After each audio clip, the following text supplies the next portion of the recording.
Buongiorno. We are looking for Meredith Kercher. Meredith lives here, but she's not here right now. I'm Raffaele Sollecito. And this is Amanda Knox. Una studentessa americana. She lives here with Meredith. There's 4 of us all together. Bene. We found Signora Kercher's cell phone this morning outside her house on Via Sperandio. We thought maybe it was stolen and dumped there. Well, I've called Meredith a few times this morning. She didn't answer. I guess that's why. This is starting to freak me out a little bit. What do you mean? Well, when I came home this morning, I noticed that the front door was open. And then I went upstairs, and there was a broken window in one of the bedrooms and several drops of blood on the floor in the bathroom. So Amanda ran back to my place and got me. Yeah. We were just up there, and it looks like someone broke in. Did you call the police? I thought you were the police. We're the Polizia Postale. We investigate stolen computers, credit cards, and cell phones. We called the emergency number, the 112, a few minutes ago, and the Carabinieri said they would send someone. While we're waiting, though, maybe you can come inside and take a look. I'm scared to go in there again. Sure.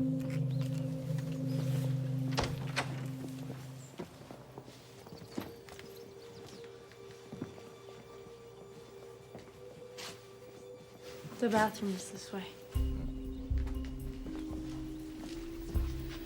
When I went to take a shower this morning, I noticed there were some drops of blood. I thought maybe somebody cut themselves. Hello?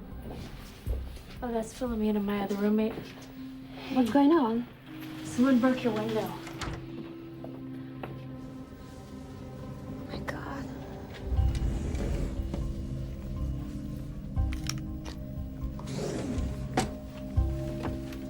Anything missing? My laptop and my jewelry, everything is here. Where's Meredith? I don't know, her door is locked. We knocked a few times, but there was no answer. Meredith never locks her door.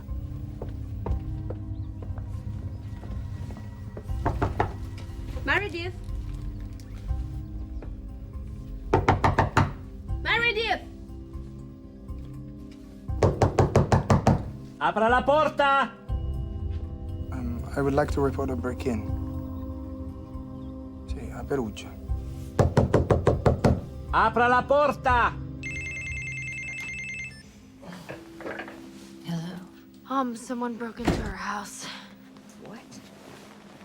Are you all right? They're breaking down Meredith's door right now. Why? Amanda, talk to me.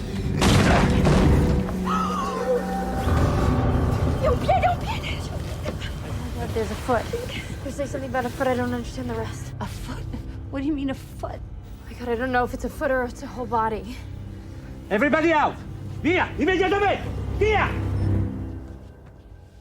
What's that all about? Oh my God. That was Amanda. She said something about a break-in.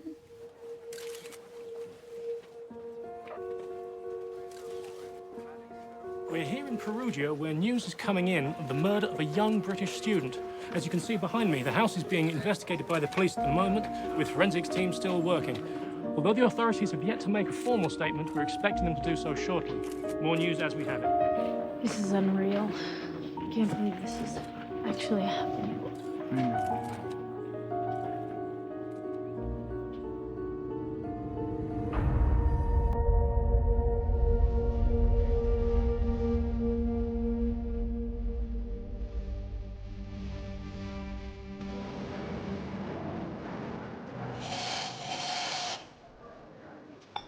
Buona giornata. Buona giornata. Buona giornata, signore. That's Italian for have a nice day, sir. Whatever. Hey. Can I get a decaf soy cappuccino and iced latte macchiato? Decaf soy cappuccino and nice macchiato. Per favore. Dude, Foxy, I can't believe that you're ditching us this year. What is that team gonna do without you? I need Foxy Noxy. I'm sure you'll survive. We'll find a way. But what about DJ? I mean, is he gonna come and, hang out with you in Perugia?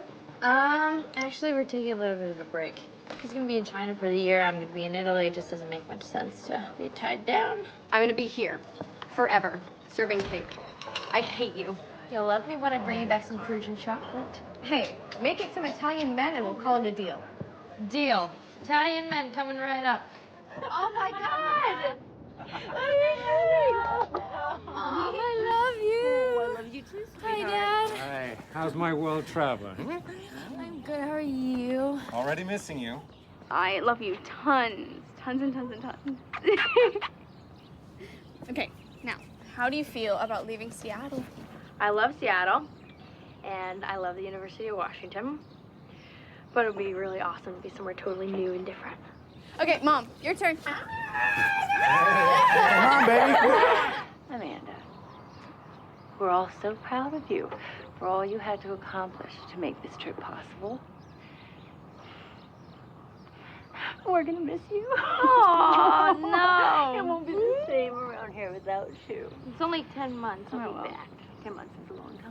You all set? Got your passport, euros, pepper spray? Yes, I'm all set. Was this the stepfather's guide to Europe? Oh, you should write a book.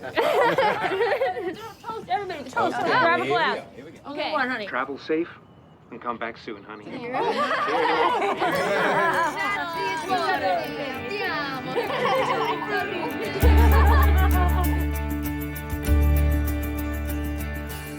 It's great you could get over here so soon.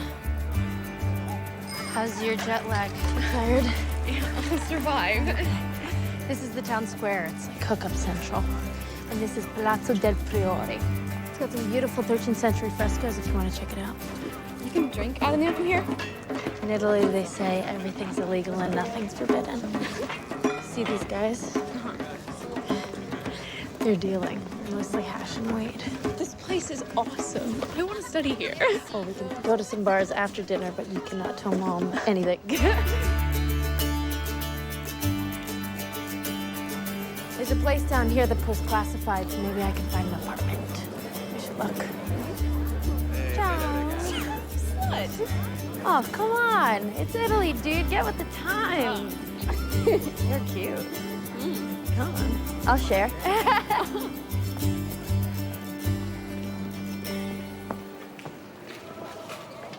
Oh, excuse me. I'm Amanda. I'm a student here. Is this your flyer of the apartamento? Yes, we are 3 women. We have an extra bedroom. It's very near here, and it's 300 euros a month. It's perfect. When can I see it?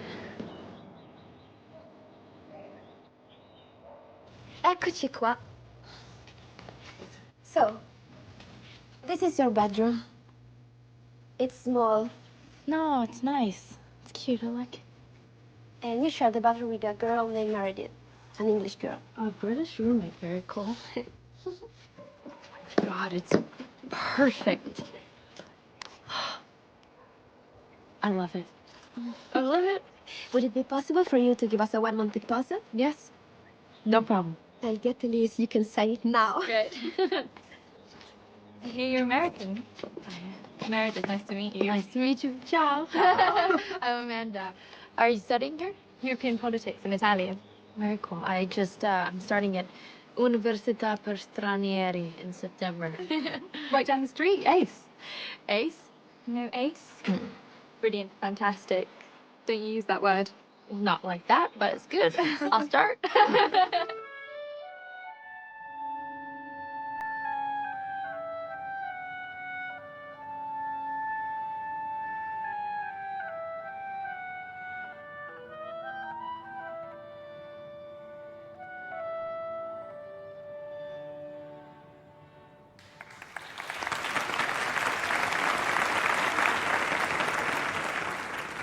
have to go. No. My humanities test is tomorrow. Oh, but I thought we could grab a drink after at Merlin's. Another time, okay?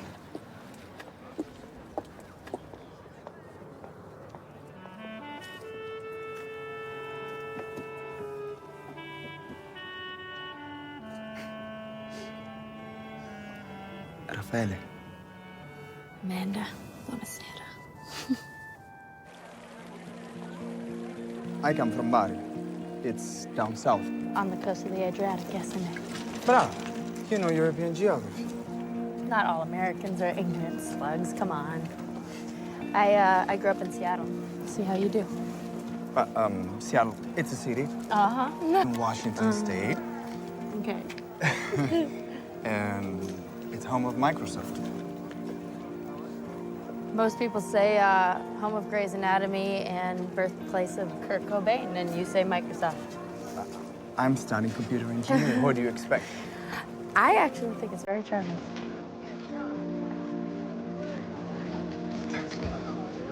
Are you hungry for a big, fat chocolate brownie?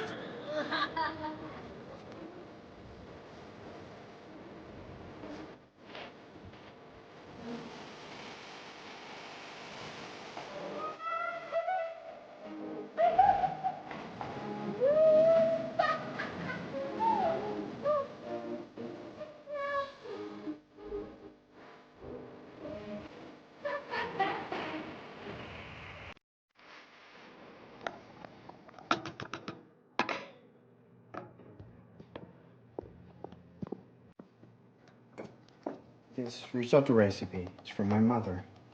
She used to make it every Friday night before she died. Oh, I'm sorry. That's... okay. It was, long time ago. Blood, last of the vampires. That's one of my mangas. Japanese comics, I collect them. It's like art. Very cool. So is your dad still around? He lives in Bari. He's a doctor. Molto importante. My dad's vice president for Macy's stores, and my mom teaches math. They split when I was really little, though, so... My parents were divorced, too, but back then it wasn't so... accepted. And... kids teased me a lot at school.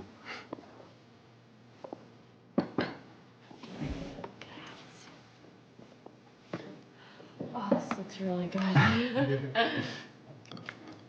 I was made fun of in school, too. You? Mm-hmm. For what? I played a lot of sports, and I didn't have a boyfriend till junior year, so they thought that I was a lesbian.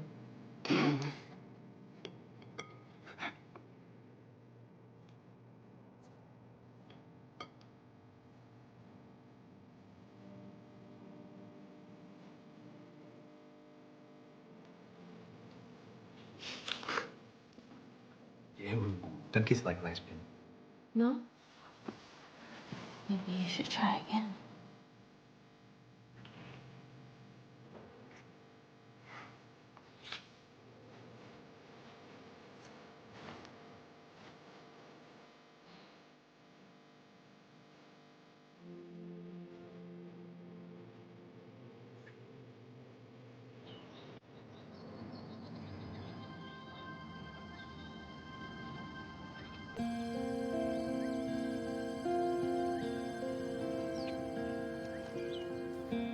I really like the Italian lifestyle. Everything shuts down in the middle of the day. Life really isn't about going to work and making money.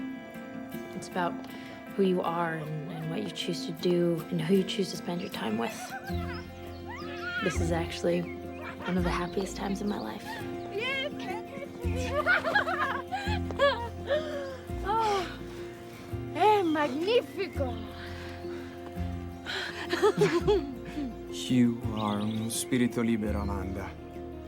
You live your life like a dream.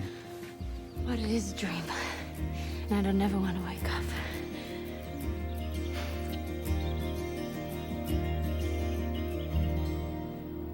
The chocolate festival was awesome. Are you gonna go?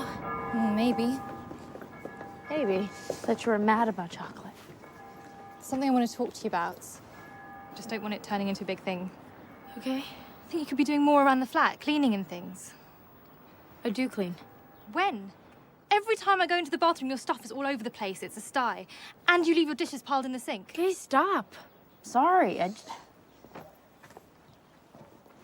Why didn't you tell me it bothered you before? I shouldn't have to tell you. It should be obvious. Hey, my two queens. What's up? What's This guy. This guy. Look, I'll try harder, okay? Okay? Okay. Are we cool? We're cool. Hey, met a guy. Oh, really? Yeah. He looks exactly like Harry Potter. He's quiet, he's super smart. Oh my gosh, his apartment. I think his dad's really wealthy. Does he work? He's studying computer engineering at the university, but he's not a geek. He's not like that. So you've barely been here 2 months and you've already got yourself a posh Italian boyfriend? Yeah, I think I do. We're from totally different cultures, but we have so much in common. It's like destiny. Destiny? Yeah. I like the sound of that. Respect.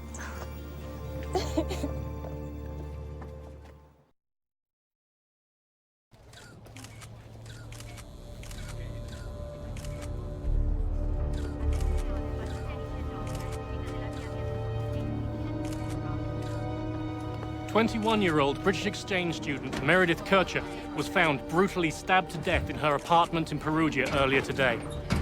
By all accounts, Meredith, or Mez as she was called by her family and friends, was a good student, a good person, and a good friend. Like thousands of other students, Kercher set off on a year's adventure studying abroad. Sadly, she will not be returning home. This is Nigel Fox. Perugia. Buongiorno.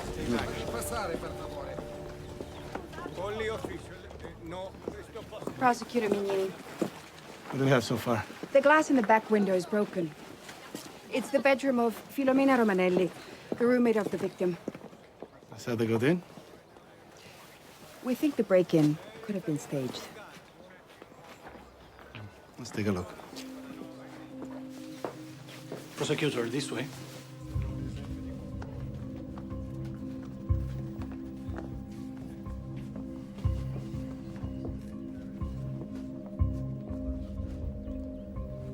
Glass is on top of the clothes. Which means the window must have been broken after the room was ransacked.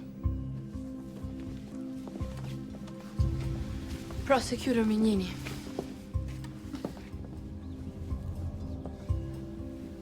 Poor child. We found Miss Kercher in a pool of blood and she was covered by this quilt. Her throat was slashed.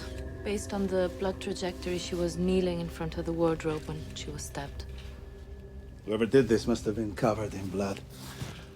How'd the killer leave without tracking bloody footprints everywhere? Well, we did find a couple of visible footprints.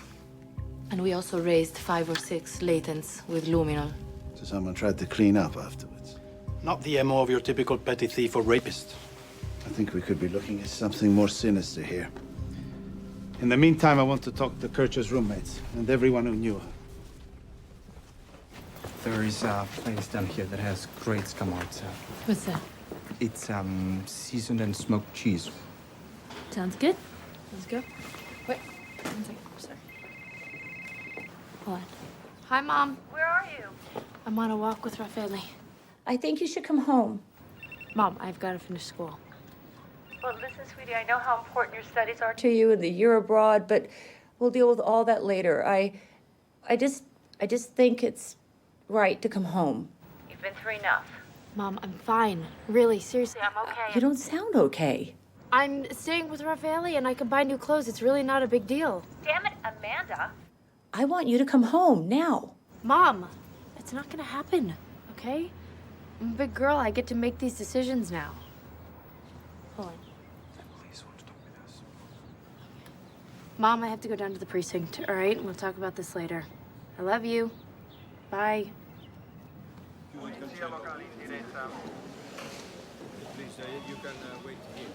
Everything's happening so fast. I can't think. It's like a nightmare. You're shocked. Amanda Knox. Yes, it's my turn. Prego. woke up at my boyfriend, Raffaele Sollecito's apartment where I'd slept the night before. And around, I think, 10:30, I went back to my house to take a shower. Was there not a shower at Sollecito's house? Yeah, but it's small, plus all my clothes are at my house. But when I got there, I noticed that the front door was open, but sometimes the lock on the door doesn't catch, so I just went in anyway. And then when I went upstairs to take a shower, I noticed that there were some drops of blood on the floor, a blood stain on the bath mat and another one on the sink. You're very brave. You found the door open, blood in the bathroom. Despite all this, you had a shower. Well, I mean, the truth is I thought it was menstrual blood or somebody cut themselves. I mean, I definitely didn't think somebody had been murdered. And what happened when you went back to Amanda's place with her? We looked around and I got concerned, so I called my sister who works for the police and she told me to call the 112. After I did, we went outside and waited for them. Thank you both. I know this is a very difficult time. We just want you to catch whoever did this to Meredith. You have my promise. Where do you want to go? I don't know, my house is officially a crime scene, so I guess that's out. You can stay in my place if you want. Well, thank you. At least now I have some clean underwear. Wait, does that mean you're not wearing any right now? Maybe. Maybe not.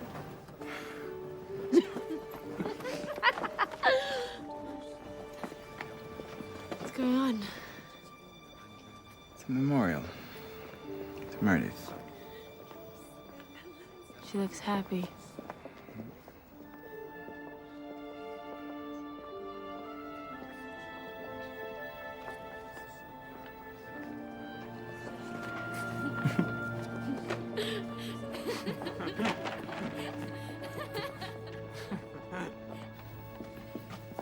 Hey, you remember I told you I was looking for a part-time job? You got one? Not yet, but there's an opening down at Le Chic, and I was gonna go check it out. Do you want to come with me? Please, moral support. Fine. Ace. Yeah, but I really want this job. Are you sure I look sexy enough? Yes. Come on. Vincent, press from local malvasiagas. Grazie. I used to make mojitos with that vodka back in London. Vodka mojitos? They're amazing. You want to try one? Sure. I need a waitress. 2 nights a week. You have any work experience? Yeah, well, I was going to college. I worked part-time at a cafe and a sports bar and an art gallery. The pay at Le Chic is 50 euros a week plus tips. Want to think it over? No, I'll take it. Here you go.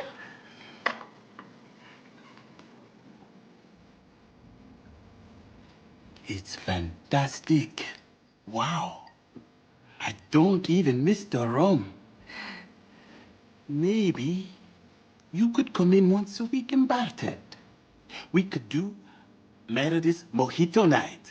Well, good luck getting her away from the books. It's not easy. My course load is a little insane right now, but maybe in the spring. Deal.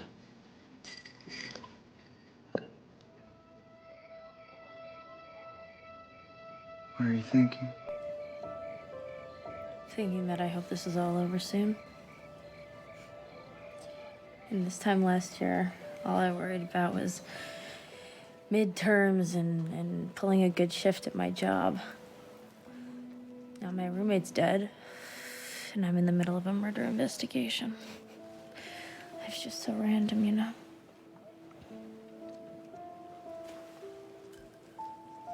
We're gonna get through this. We've got each other.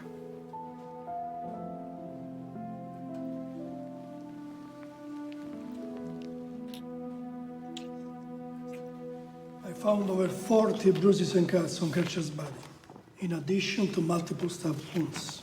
Most of the cuts were superficial jabs, almost as if someone were toying with her before killing her. According to her family, she was a strong girl. She would have fought for her life. Bruising indicates someone held her down and choked her before she was fatally stabbed. How could a single person inflict this much damage? There had to be more than one attacker. Was she raped? It could have been rape, or it could have been rough consensual sex. It's impossible to determine which. So, someone had sex with her and then tried to strangle her. And when that didn't work, they slit her throat.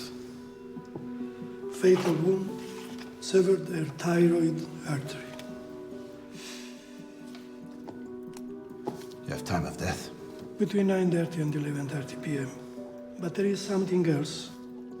Forensic evidence indicates that several hours after death, Kercher's bra was cut off and her body was moved. What kind of killer returns to the crime scene? Cleans up, stages a break-in, and moves the body.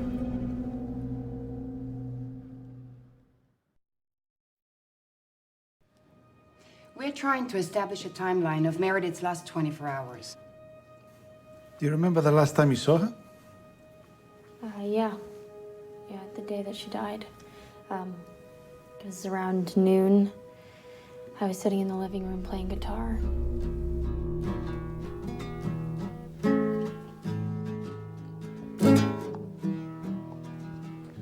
Hey. Hey.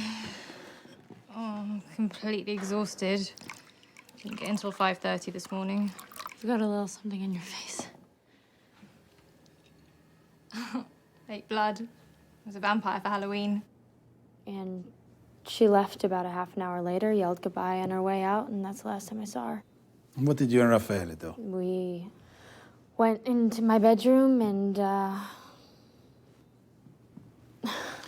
Amanda, Detective Navarra and I have been around. There's no need to be embarrassed. we smoked a joint. And, around 5 o'clock, we went back to his house and watched a movie on the internet. And after that? I thought this was about Meredith. We're asking these questions to everybody. And because you are so close to Meredith, your memories are especially important. Per favore. Okay, we smoked another joint and had sex and went to bed. Bene. What time did you wake up? Around 10 a.m. I went back to my house, and I've told you all of this already. Well, police business is very boring. It's all paperwork and questions over and over. Would you mind going back to the cottage with me? I promise to come up with some new questions. Yeah? The four boys who live downstairs, how well do you know them? Pretty well. We were all friends. Was Meredith sexually active with any of them? Yeah, she was seeing Giacomo Silenzi. He's a really, really nice guy. Does he have a key to the upstairs? No, I don't think so. They'd only been seeing each other for a few weeks. I only ask because we think whoever murdered Meredith used the key to get in. I thought they broke in through Philomena's window. We suspect the break-in was, staged after the fact to throw us off,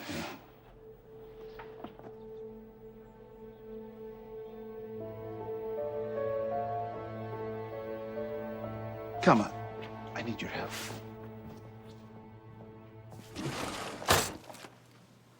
you notice any knives missing, Miss Knox? Amanda, what's wrong? Amanda. Stai tranquilla. Come, I take you outside. Vieni.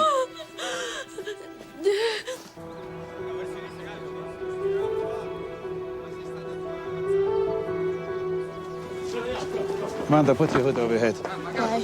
Paparazzi. Bravo.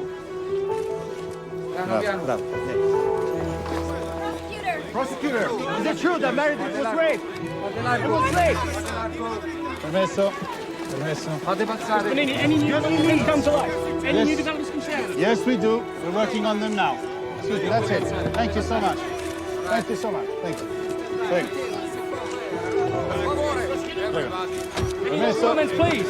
That's it, no more. I just got off the phone with Amanda. She said the police took her back to the crime scene today. It was terribly upsetting. Don't they have any other witnesses? Amanda said they're talking to everyone who knew Meredith. Must be so traumatic. You have to keep reliving it every single day. She said they questioned her every single day this week. Amanda's a smart kid. She can handle it. She's in a foreign country, Chris. Dealing with foreign police in a foreign language. Yeah. I'm gonna leave tomorrow. I don't want her dealing with this another day by herself. We found this partial next to Meredith's body. It's a men's Nike athletic shoe set in Meredith's blood. This bloody footprint was on the mat in the bathroom, also male. The lab is analyzing it for specific class characteristics. Size-wise, it's compatible with Raffaele Sollecito. What about the luminol footprints you found in the hallway? Are they compatible with Sollecito? Too small. They're between a size 36, maybe 38. Amanda Knox is a size 37.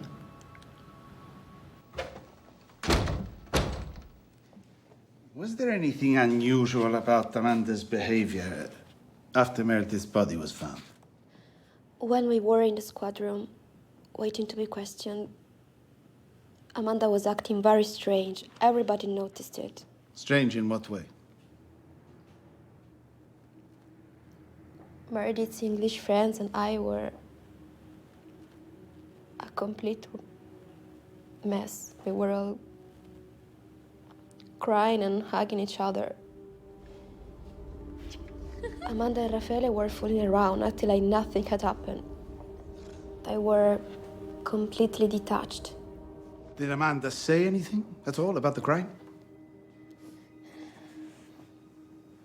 I said I hoped Meredith hadn't suffered, and she turned to me and said, Of course she did. She died a terrible slow death with her throat slit. You're sure? She said Meredith's throat was slit. Positive. Amanda and Raffaele were in the kitchen when the door was broken down. Is there any way she could have caught a glimpse of the neck wound? Yeah, maybe on her way out. Meredith's body was covered by a quilt. Only her hair and her foot were visible. And there is more. The owner of Quinta's supply store came in today. He told me that a young woman with piercing blue eyes and a pale complexion came into his store at 7:45 the morning after Meredith had been murdered and bought household cleaning supplies. He thinks it was Amanda. He identified her in a photo array.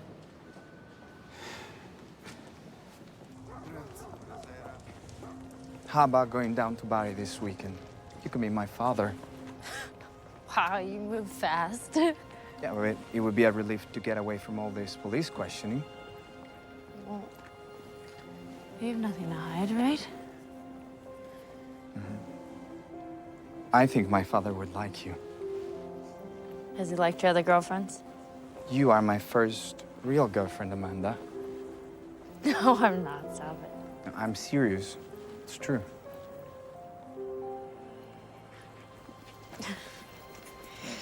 Well. Oh. Police. Pronto? Sì, Sollecito. Va bene. They want me over there in 30 minutes. Do they want to talk to me? Just me. We looked into your background. You have a longer history with narcotics, correct? I have taken some drugs, but now I mainly just smoke weed. Is it also true that you always carry a knife with you? I've collected knives since I was 14. It's a hobby. What, like lying? What's that supposed to mean? These records show that both you and Amanda turned off your mobile phones at 8 p.m. on the night of the murder and turned them on again at 6 the next morning. So maybe I turned my phone on earlier. What's the big deal? You told us you and Amanda slept until 10 a.m. on November the 2nd. Were you sleepwalking? Maybe I forgot. You forgot. When the postal police arrived at the cottage, you told them you'd already called 112. There is no record of such a call. I did call 112. Yes, you did, but you made that call 10 minutes after they arrived, not before. I'm done here. Listen, you spoiled brat. We're not dealing with a parking ticket here, okay? A girl has been murdered. If you don't start talking, not even your daddy will be able to dig you out. Is that clear? Yes. Good. I'm listening.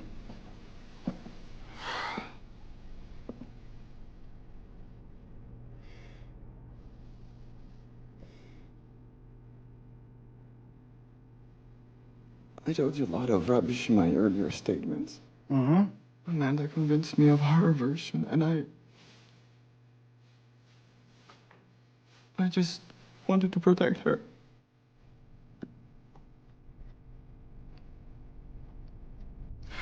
But I didn't think about the contradictions.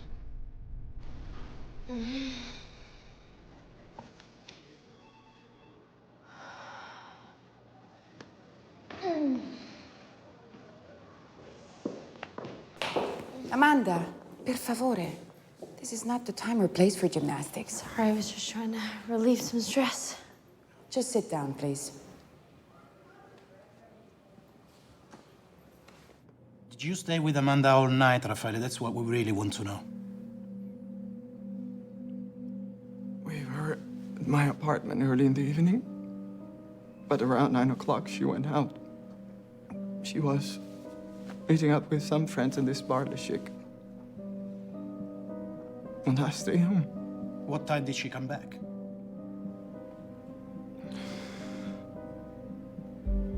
Not until 1 in the morning. I have no idea where she was all night.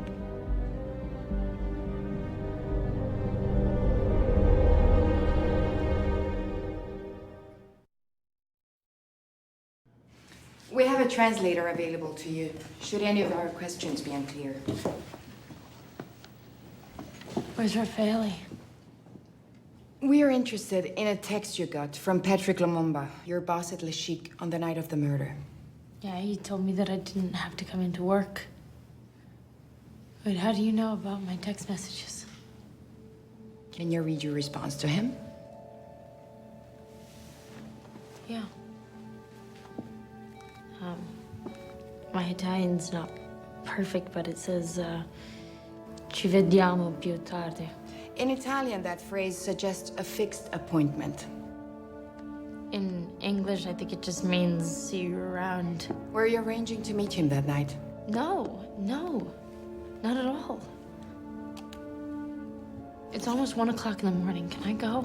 I'm afraid that won't be possible. You have to start again, okay? You told me you had to work and then are you doing it all? We cannot do it tomorrow. We have to do it. We have to You said that already! I know! For tutta la notte o cosa? Do we have to stay here all night or what? I tell you the same story. I don't know what you want me to tell you. Once I realized I didn't have to go to work, Raffaele and I had dinner. We made love, and then we watched a movie on his computer. How many times do I have to go over this? Until your story adds up. What is that supposed to mean? It means that Raffaele Sollecito is no longer corroborating your alibi. He stated you left his house at 9 on the night of the murder and didn't return home until 1 a.m. That's not true. Just who are you trying to protect, Amanda? Is it Mr. Lumumba? No, that's not true. Amanda, I know you want to tell us the truth. I can see it in your eyes. I don't want you to take the fall for someone else. It's just that things from that night and memories are hazy. I don't remember. If you're lying, you could get 30 years in jail and never see your family again. For what? For what? I didn't do anything. I didn't do it. Amanda, if you cooperate with us now, it will be much better for you.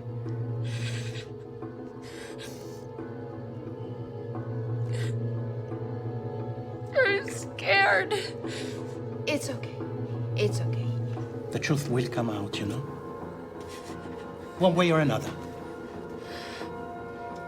Sometimes the mind blocks out trauma. Use your imagination. Think about what could have happened. You called Patrick Lumumba. You were going to see him. And then? Oh, I can't. I'm afraid. I don't know what to do. It's okay. It's okay. Just try to remember.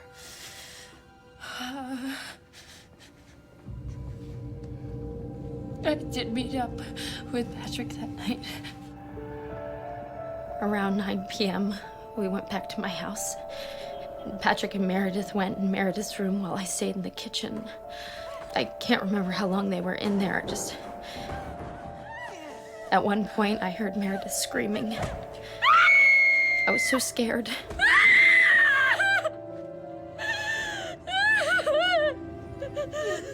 I can't remember anything after that. It's in my head. It's fuzzy. I need some sleep. Please, can I go home? Please.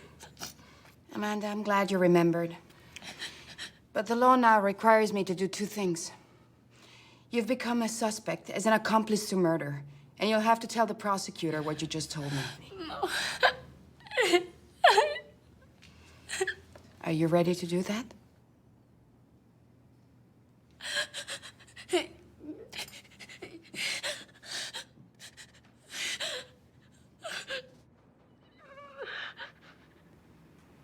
Track down Lumumba. Get him in here, now. You're lucky you're not in America, Mr. Lumumba. You'd be electrocuted for your crime. What crime? I have no idea what you're talking about!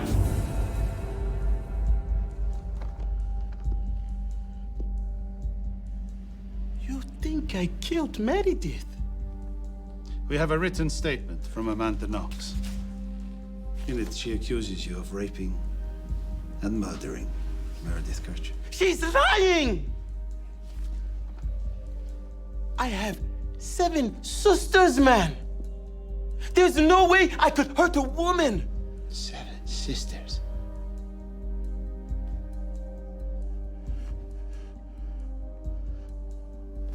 Detective Allegastro. That's a compelling defense. I think we've made a horrible mistake here. This man has 7 sisters. He couldn't possibly have raped and brutally slaughtered an innocent young woman. Listen to me! I was at my bar all night. I barely knew Meredith, and I certainly never been to her flat. Really? In her statement, she says she was there with you that night. What possible reason could she have to implicate you and herself at the same time?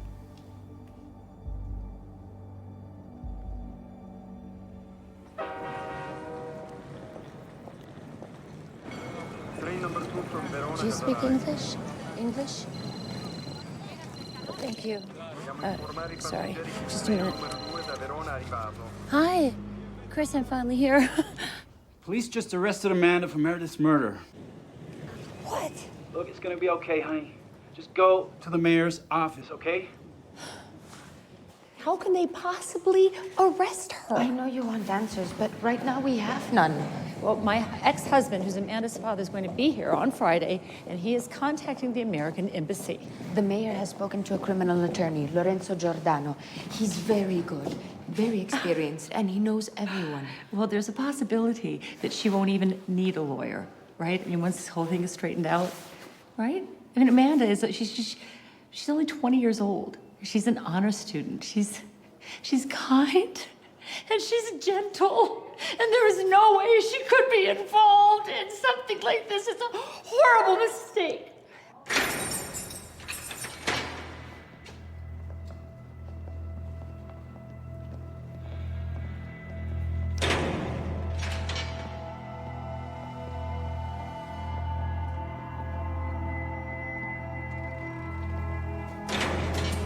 Can I call my mom? Più tardi.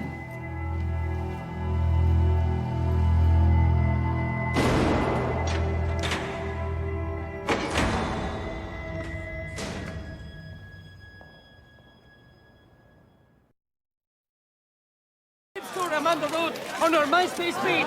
Signora.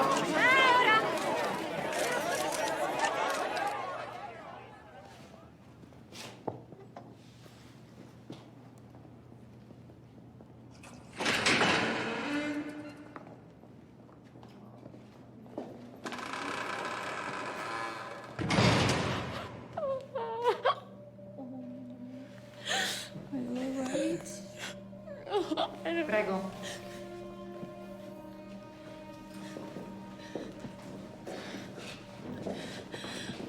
I just get confused. This is like a nightmare.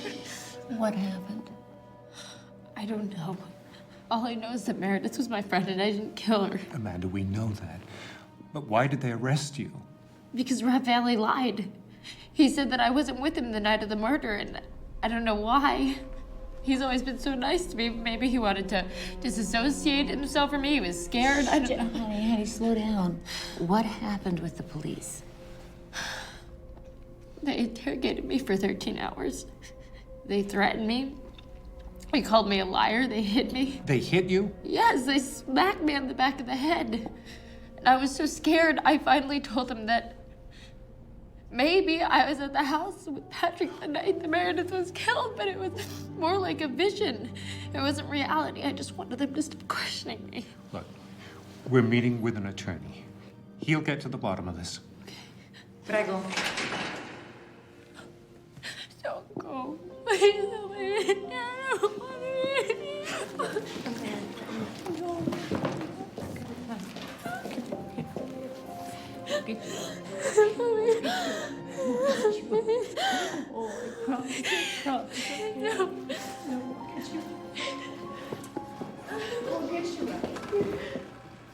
I promise.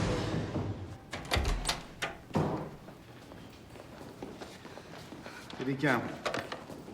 Not only is there not a shred of forensic evidence placing Patrick Lumumba at the crime scene, but a witness just stepped forward confirming his alibi. How is that possible? Because Amanda lied. How could she remain silent while I put an innocent man behind bars based on her statement? She thinks we're a bunch of inept fools. She could be protecting somebody else. We lifted a fingerprint in Meredith's bedroom that did not belong to Patrick, nor Amanda, nor Raffaele. When I ran it through the database, I got a hit to Rudy Guedet. Who the hell is Rudy Guedet? He immigrated here as a child from the Ivory Coast. Since then, he's only had a few skirmishes with the law. The only problem is nobody knows where he is now. We'll find him.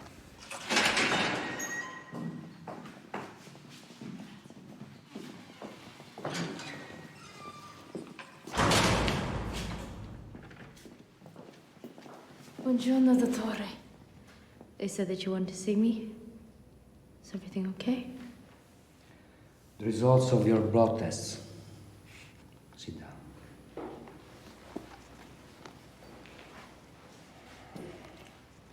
I'm sorry, but they show the presence of the HIV virus.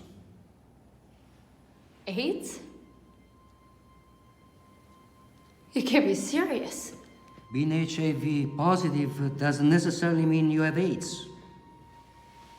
No, that's not possible. Where would I have gotten it from? No, I want to get married. I want to have children. I want to grow old. I will take another sample just to make sure. In the meantime, we'll need a list of all the men you had sex with.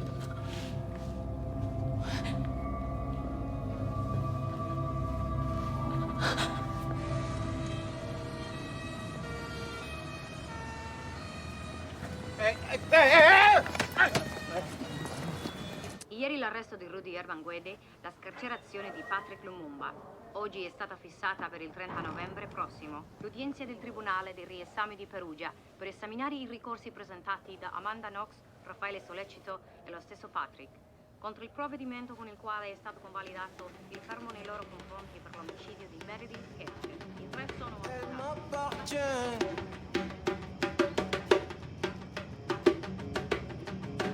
On a vécu que le temps d'une rose, l'espace d'un matin. You having a party without us? What's going on? Where have you been hiding, these two belle ragazze? We live upstairs. I'm Meredith. Rudy. Meredith's friend, Meredith's friend, Meredith's friend, Meredith's friend. Wanna get high, wanna get high.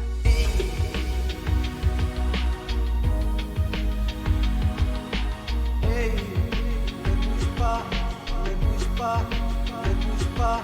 Ah, hey, ne bouge pas, ne bouge pas. Hey, ne bouge pas. con il quale è stato convalidato il fermo nei loro confronti per l'omicidio di Meredith Kercher. You'll be happy to know that Rudy Guede is now in Italian custody. Good. Have they questioned him yet? Briefly. He said he had consensual sex with Meredith, and then he went to the bathroom. When he came back, he saw a strange man with a bloody knife standing over Meredith. He also told police that Amanda wasn't involved. Thank God. Okay, so when did they release her? Mr. Lumumba, why do you think Amanda Knox falsely incriminated you? I don't really know, but I don't think she's evil. To be evil, you have to have a soul. Amanda doesn't. She's empty, dead inside. We have the official results on your HIV test. Negativo. Negative? Are you sure it's negative? Well, they retested the sample 3 times. Well, how can this happen? You said that before I was positive. Well, it was a false positive. It happens sometimes. Sometimes? Sometimes this is my life that you're talking about. I mean, are you trying to make me lose my mind? Is that what you're trying to do? Scusi? No, don't touch me! You're sick! This whole country, the police, the press, you're all sick! It's been weeks and weeks. They already have the man who did this. Why is my daughter still in jail? There are some complications. What do you mean, complications? Based on the autopsy results, the prosecution believes Guede did not act alone. They think he had accomplices. But Rudy already said that they weren't there. He's changed his story. He says he met up with Meredith at a Halloween party. He's now claiming that Amanda and Raffaele were at the cottage on the night of the murder. She invited him over the next night for date. While they were kissing, Rudy suddenly got stomach cramps. Che va perfetto. He was on the toilet, listening to his iPod, when he heard a loud scream. He came out to find a man he describes as Raffaele with a bloody knife. Meredith, no! Meredith! Oh, Dio mio! He tried to save Meredith, but couldn't. Dio! Then he looked out the window and saw a woman he described as Amanda. His story is absolutely ludicrous. He's only trying to save his own skin. He raped that girl and then he killed her. How can Vanini believe the word of this drug dealer over my daughter? The case is still under investigation. There's still a long way to go. Excuse me, Mr. Giordano. I mean, no offense. But the system that you have over here, it's absolutely insane. How long?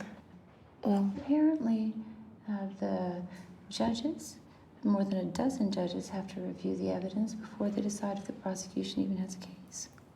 And at any point along the way, the whole thing could be thrown out. Mom, how long? Well, all in all, it could take up to a year. Year? Mm-hmm. A year? Mm-hmm. Mom, I've been here for 2 months already. I should be back in college. I should be back in Seattle and moving on with my life, not sitting here rotting in an Italian jail for something I do. I know, honey, but they've got their own system here, and we may not agree with it. We may not even understand it, but we have to trust them to do the right thing. We're gonna get through this, Amanda. You are our child, and your father and I will do everything we can to see you through this. Everything and anything. Okay? You understand?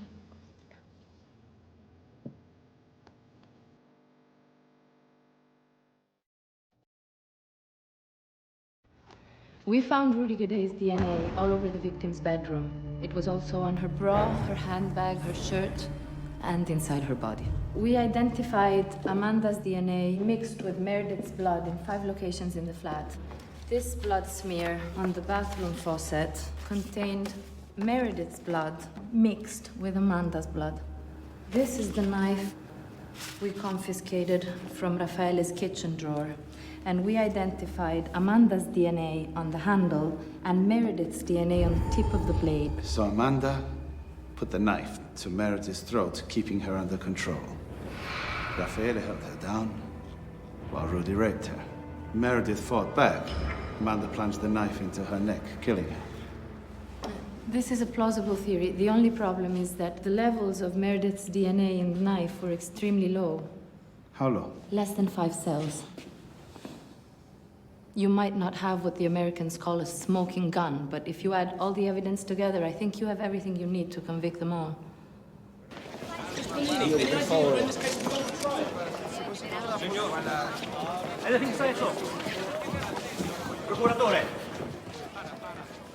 Forensic results have confirmed that the 3 people responsible for this unspeakable orgy of death are Amanda Knox, Raffaele Sollecito, and Rudy Gadet. You have a motive?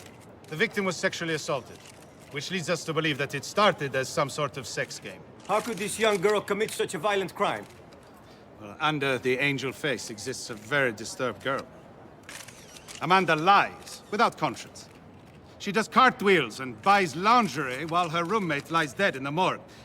She has no trace of empathy for Meredith or anyone else. I believe she's capable of anything, including murder. Grazie. Amanda is a hard-working, athletic, honors student. Not this sex-crazed, foxy-noxy character they've concocted. Papers are calling her a diabolical vixen. I mean, it's a total, absolute fabrication. Mm-hmm. Trial by media. It can get pretty vicious. I mean, this photo here. This was taken at a museum in Germany while Amanda was visiting her aunt. Her aunt. And where's the other one? Look, Foxy Noxy. This is a childhood nickname that she had from playing soccer when she was 8 years old. What kid doesn't? Foxy Noxy details her many lovers in Italy.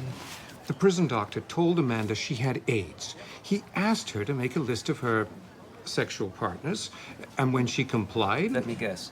The list was somehow leaked to the press. Yes. How can they do that? I mean, how can they just expose her personal life to the whole world. Public relations is all about creating an image, and whoever controls that image wins. If this thing goes to trial, she could be found guilty before she even steps foot in court. We're not rich, but we contacted you because we want to fight back. We need to fight back for Amanda.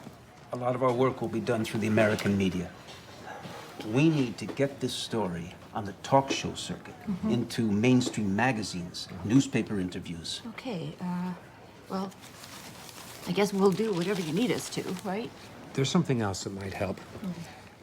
The prosecutor on our daughter's case is under indictment in Italy.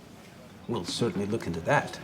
As Jesuit honor student Amanda Knox languishes in a Perugian jail for a crime she says she didn't commit, it now appears she's not the only one in the hot seat.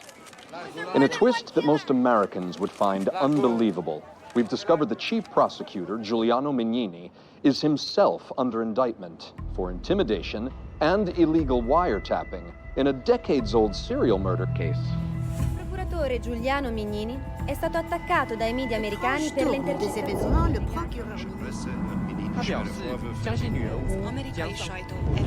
Mignini, outspoken and political, has made his share of enemies over the years. Rubbish, complete rubbish. I'm trying to save their daughter by destroying my reputation. Capito? It's outrageous. Giuliano, it's a smokescreen, an act of desperation. You know that. Did I falsely accuse an innocent man? Or lie to the police about my alibi? Or leave my bloody footprints and DNA at the crime scene? Do cartwheels? Or try to scrub my guilt away with bleach? What did I do? I did my job. And I'm not going to let this case be tried by American TV reporters and bloggers. This case is going to be tried in a court of law. There is a chill in the autumn air here in Perugia as Rudy Gade arrives in court to receive the verdict in his fast-track trial. Also here are the ex-lovers, Amanda Knox and Raffaele Sollecito. Foxy Knoxy swept into court like an invitee to a gala event. She waved and smiled at friends and reporters as she sat before Judge Michele, who will decide later today if there is sufficient evidence to send her to trial for the brutal murder of Meredith Kercher. In the name of the Italian people, this court declares Rudy Herman Gade guilty of the murder of Meredith Kercher and sexual assault, sentenced to 30 years. Amanda Knox and Raffaele Sollecito will be tried for murder, sexual assault, theft, and transportation of a knife. No.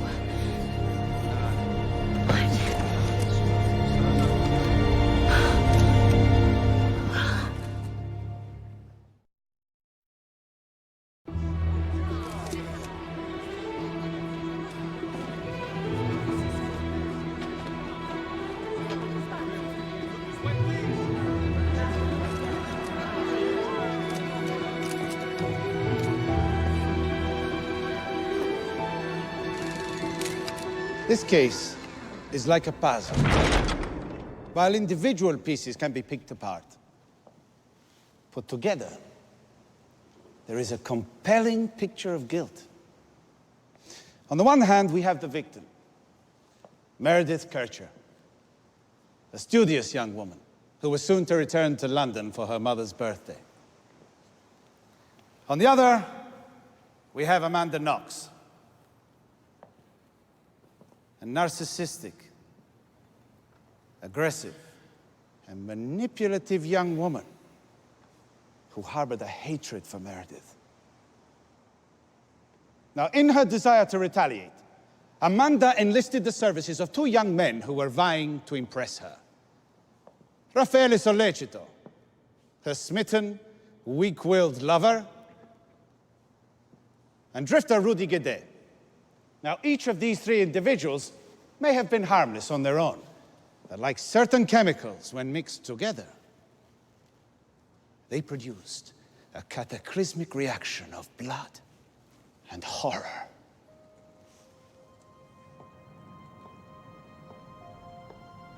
Meredith's death was unreal in many ways, and it still is. I still look for her. It's not just her death, but the nature of it. The brutality, the violence, the great sorrow it brought for everyone. Such a shock to send your daughter away to school. Not have her come back. We will never get over this.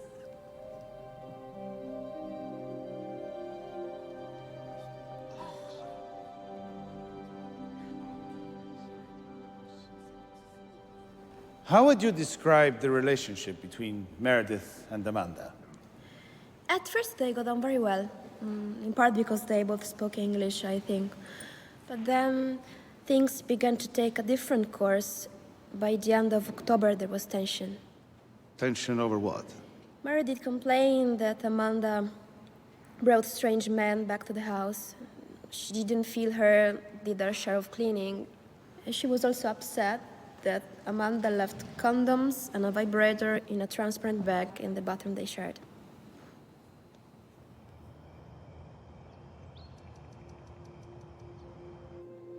And Philomena really turned on me in her testimony today, huh? I never did anything to hurt her. You only lived there 2 months. She barely knew you. Yeah, I miss my friends back home.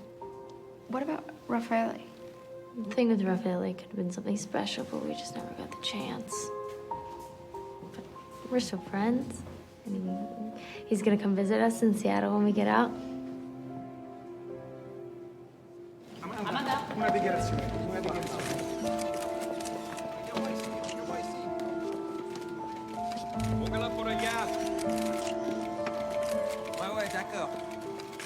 Mr. Rinaldi, you own a clothing boutique here in town, correct? It's called Bobbo's. On November 3rd, did the accused come into your store? Yes. They bought some lingerie. And did Amanda Knox say anything to Raffaele Sollecito during this time? Yes. She said to him, "I'm going to take you home for some wild sex tonight." So on November 3rd, while her murdered roommate's memorial was being held in Perugia, Miss Knox's main concern was buying sexy lingerie and making love. Could you talk, please, about the lingerie shopping spree? No. Amanda only went to that store because she didn't have any clothes. The police sealed off her apartment and she didn't have anything to wear. And how do you respond to allegations she was doing cartwheels in the police station? Look, Amanda's Amanda. She's always been a unique girl. A lot of kids want to conform, but she was always just who she is and never worried about it. And now? She's grown up a lot. Signora Knox, un ultimo commento per la televisione italiana. L'ultima domanda. Can you tell the court what you did on the evening of November 1st, 2007? Yes. Raffaele and I were at his apartment, and we read a little, listened to some music, and then we watched the movie Amelie a little later on his computer. You also called your mother that day, at 3 a.m. Seattle time. Actually, I don't remember doing that. I called her later when they were breaking Meredith's door down. No. The earlier call is important. Because at 3 a.m. in Seattle, it was noon in Perugia. Nothing had happened yet. The police hadn't arrived, the door had not been broken down. Meredith's body had not been discovered. Why did you feel the need to wake your mother up in the middle of the night? I didn't call her earlier. According to your mother's earlier testimony, and this phone record, you did. Okay, fine. And I did call her, but I don't remember. Earlier, you heard Marco Vitello testify that you entered his shop on the morning of November 2nd at 7:45 a.m. and went directly to the cleaning supply section. How do you respond to that? I was asleep at that time. He must be mistaken. He identified you in court. He said he was sure it was you. Well, I've been in that store several times before. He just must have mixed up the dates. Moving on to the date of November 6th. You've asserted that you were physically struck during your interrogation. Please, can you tell us about that? The room was crowded, and everyone was asking me questions. They were all moving around. And then the interpreter called me a stupid liar. And then, boom, I was hit in the back of the head twice. But it was during this same interrogation that you falsely accused Patrick Lumumba of murdering Meredith. Why? Because he was the only one that the police were interested in, and I was confused, and I couldn't remember what happened. And have you ever imagined something that never happened to you? No, but I've never been interrogated like that before. At the time, I was very stressed out, and I was confused, and the police suggested Patrick's name, and so I had a flashback that Patrick was the murderer. So what does this mean? Either something is true, or it isn't true. For example, you're in court right now. You're not at the beach, no? Can I finish now? Please. Later on, I realized that my imaginings were not real memories. It was just imagination. Patrick's innocent. He was innocent. But you never told the police that. You never told me. Didn't you feel the need to intervene and get an innocent man out of prison? The police had already threatened me.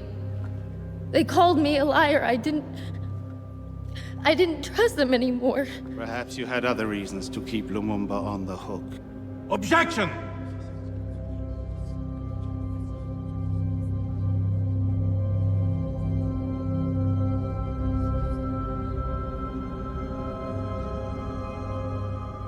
You've heard testimony about what happened before the murder of Meredith Kercher, and testimony about what happened after. Based on the evidence, I'm now going to tell you what we think happened during it. Around 10 o'clock on the night of November 1st, 2007, Amanda Knox and Raffaele Sollecito went to Grimana Square. Now, I believe they were there to meet Rudy Guedet, to buy drugs. At 11:20, Amanda opens the door to the cottage with her key, and she and the two men enter. They're all under the influence of drugs and alcohol. Rudy goes to the bathroom. Amanda and Raffaele find Meredith in her bedroom, having just returned from dinner with her English friends. Amanda and Meredith began to argue. The fight could have been over any number of things. Meredith and Amanda no longer got along. Petty jealousies. The fact that Meredith didn't approve of Amanda's sexual or hygiene habits. The time had come for Amanda to take revenge. And that's when Meredith's ordeal began. It is Amanda who started the fight, which triggered an unstoppable crescendo of violence. And it is Amanda who plunged the knife into Meredith's neck. It is Amanda and Raffaele who return later, undress Meredith, cut off her bra to make it look like a rape. And then Amanda covers the body with a quilt, a form of pietas, respect for the victim, as a woman and friend. She couldn't stand to see the nude, battered body she was responsible for. Amanda and Raffaele then ransack Filomena's room. They throw a rock through the window. A shower of glass lands on the clothes, on the floor. It is Amanda and Raffaele who staged the break-in Filomena's room, bought bleach, and then scoured the crime scene, only stopping when they were interrupted by the unexpected arrival of the postal police. Buongiorno. Meredith Kercher was a beloved young woman. Her mother, father, sister, and two brothers will now have to go to the cemetery to be near her. Amanda Knox and Raffaele Sollecito, they took poor Meredith from this world. You must give them what they deserve. Ergastolo! Life imprisonment!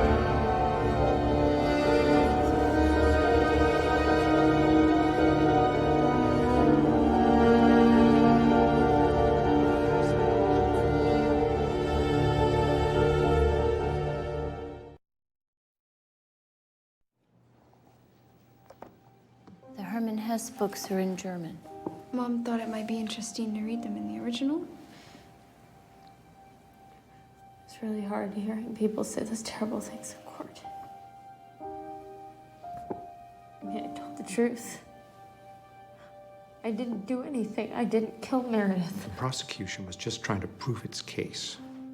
Things will get better once the defense gears up tomorrow. What if it doesn't? The possibility that I could actually be convicted never seemed real until now. They're not going to convict you. We can't lose faith now. They don't have any evidence. That was all conjecture. Why are they doing this to me? Why does everybody hate me? We located abundant levels of Raffaele Sollecito's DNA on the victim's bra clasp. But did you find Sollecito's DNA on the body or anywhere else in the bedroom? No, just on the bra. So you're saying that in this entire bloody crime scene, Sollecito's DNA was only found in one place, a bra clasp? Yes, that's correct. Dr. Stefanoni, could you please tell the court when this bra clasp was collected from the crime scene? We photographed it on the first day. Yes, but when was it actually collected? 47 days later. 47 days later. So it lay on the floor for 6 whole weeks. Is this what you're saying, Dr. Stefanoni, out in the open? The crime scene was sealed. Nonetheless, crime scene technicians were traipsing in and out. Surely DNA could have been shuffled about. Now, there was only one other DNA sample belonging to Raffaele Sollecito in the whole cottage. It was in the kitchen. It was on a cigarette butt. DNA doesn't fly, Counselor. No, of course not. But you admitted you made a mistake collecting evidence. Perhaps you made mistakes in your lab, too. Dr. Stefanoni, based on the amount of blood and the quantity of injuries sustained by Miss Kercher, would you say she put up a violent struggle to save her life? Yes. During this violent struggle, Rudy Guede's DNA and prints were deposited all over Meredith's bedroom. Yet, there's not one fingerprint, hair, sweat stain, drop of blood or cell of DNA belonging to Amanda Knox. How do you explain this? I have seen numerous stabbings where no DNA was deposited. You testified earlier that you found DNA fitting the profile of Meredith Kercher on the blade of this knife, which was confiscated from Raffaele's apartment. Yes, it's correct. How many tests did you run on the DNA? Just one. The sample was extremely low level. Extremely low level? It was practically non-existent. 5 cells, huh? Isn't that correct? Yes, it's correct. Dr. Torre, could you please give me your professional opinion regarding the DNA profile matching Meredith Kercher, which was found on the knife?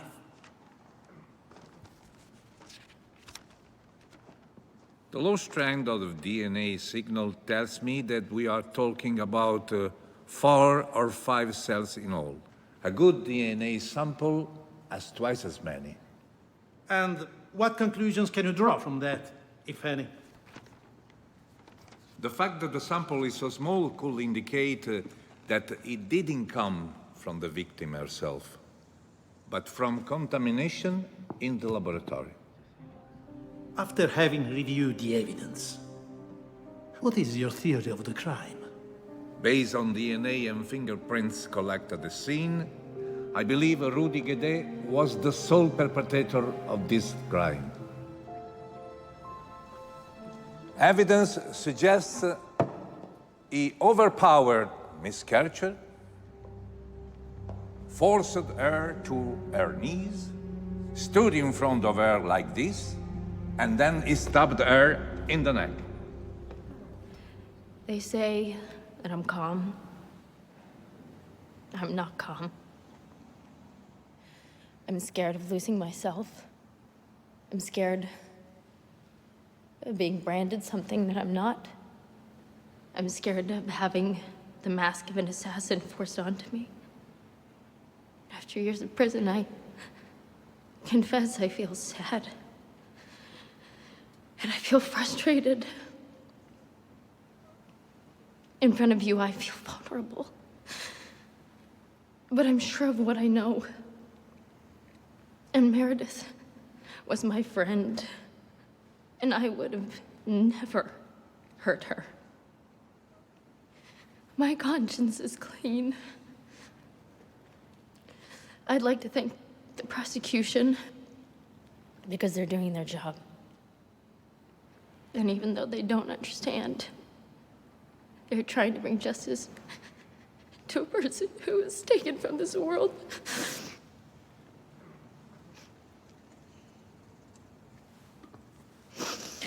That's it.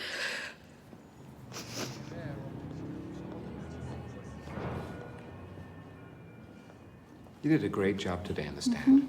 You were open and direct. Yeah.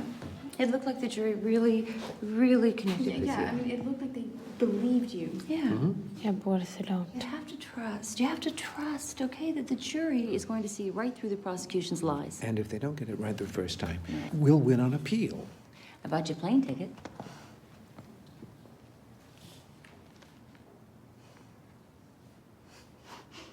One way to Seattle, that's a relief. Coming home. That's good.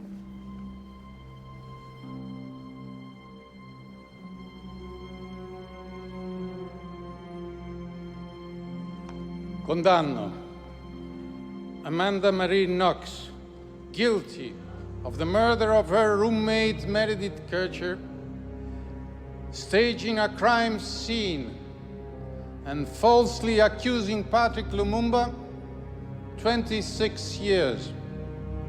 Raffaele Sollecito, guilty of the murder of Meredith Kercher, sexual assault and staging a crime scene, 25 years.